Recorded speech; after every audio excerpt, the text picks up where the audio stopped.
con su propuesta de aumentar en un 12% el salario mínimo real en el 2025.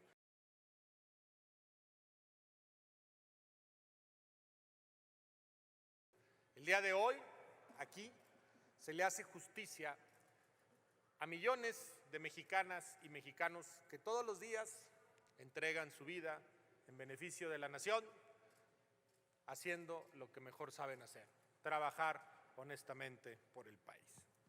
Hoy también se derrumba un mito. Durante mucho tiempo se habló de que no se podía quitar el outsourcing, un mito que se derribó y que la economía está pujante. También se dijo que si ganaba el movimiento Morena Verde PT, el dólar se iba a disparar y hoy el dólar está estable. También se dijo que nos íbamos a convertir en otra nación y la realidad es que este país en los últimos 6 años y actualmente sigue creciendo, mejorando, pero sobre todo con una visión social. Y hoy se derrumba un mito más, que el salario mínimo no se podría aumentar, tal como sucedió en el sexenio anterior y que hoy lo venimos a confirmar. El salario mínimo, sin lugar a dudas, es un tema central para el bienestar de millones de mexicanas y mexicanos.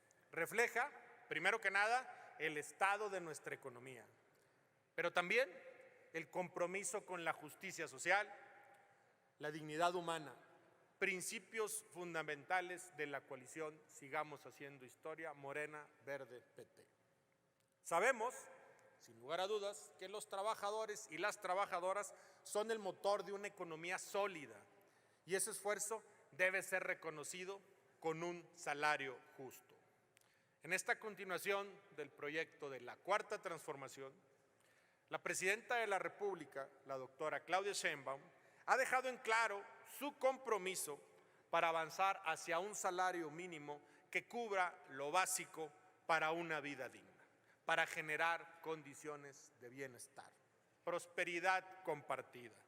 Con su propuesta de aumentar en un 12% el salario mínimo real en el 2025, seguimos construyendo un país donde el trabajo rinde lo necesario para que cada familia con seguridad y tranquilidad.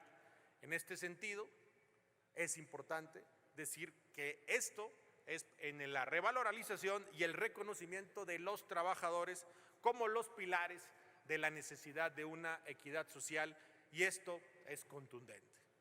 Desde 2018, el gobierno del expresidente Andrés Manuel López Obrador se enfocó en sumar esfuerzos con el sector empresarial porque hay que decirlo, fue parte de mesas de negociación con este sector para así priorizar el aumento del salario mínimo como una política central.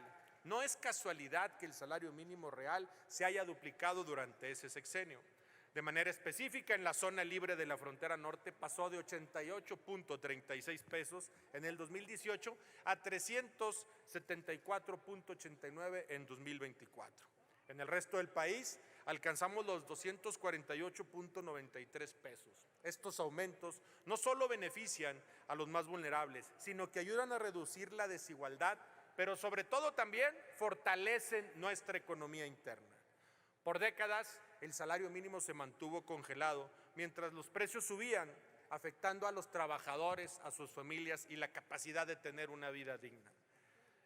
Desde la década de los 80, el poder adquisitivo se desplomó y para los 90 el salario mínimo en México llegó a ser uno de los más bajos de América Latina. Esa injusticia histórica ha golpeado a millones de mexicanos, pero hoy todas y todos, senadores, estamos revirtiendo esa realidad. Con la nueva política de salarios mínimos implementada desde el 2019, estamos viendo un cambio positivo. Sabemos que no hemos recuperado en totalidad el poder adquisitivo que existía hace 50 años, pero vamos en el camino correcto. Lo importante es seguir avanzando, asegurándonos de que cada incremento sea un paso hacia un futuro más equitativo. El salario mínimo no es un concepto abstracto, es la garantía de que todo trabajador puede acceder a lo esencial: alimento, vivienda, educación y salud. No podemos seguir permitiendo que aquellos que más contribuyen sigan siendo los más castigados. Incluso en épocas de crecimiento económico es injustificable. Es fundamental que logremos un salario que asegure la calidad de vida para las personas. Se han logrado avances significativos en los últimos 6 años. Solo entre el 2018 y el 22, los incrementos salariales sacaron a 4.1 millones de personas de la pobreza laboral, según la Comisión de los Salarios Mínimos. En Nuevo León, a pesar de mantenerse con un salario promedio más alto que el resto del país, aún persisten brechas entre quienes tienen menores ingresos y los que perciben salarios elevados. La industria manufacturera y de servicios, que emplea miles de trabajadores en nuestro estado, sigue siendo un sector clave. Durante años se sostuvo la idea que aumentar el salario provocaría inflación. Hoy sabemos que ese mito ha quedado derrumbado. En lo que respecta a los cambios en el artículo B del artículo 123, es innegable que los salarios de muchos servidores públicos que desempeñan funciones esenciales para la sociedad, simple y sencillamente, son insuficientes.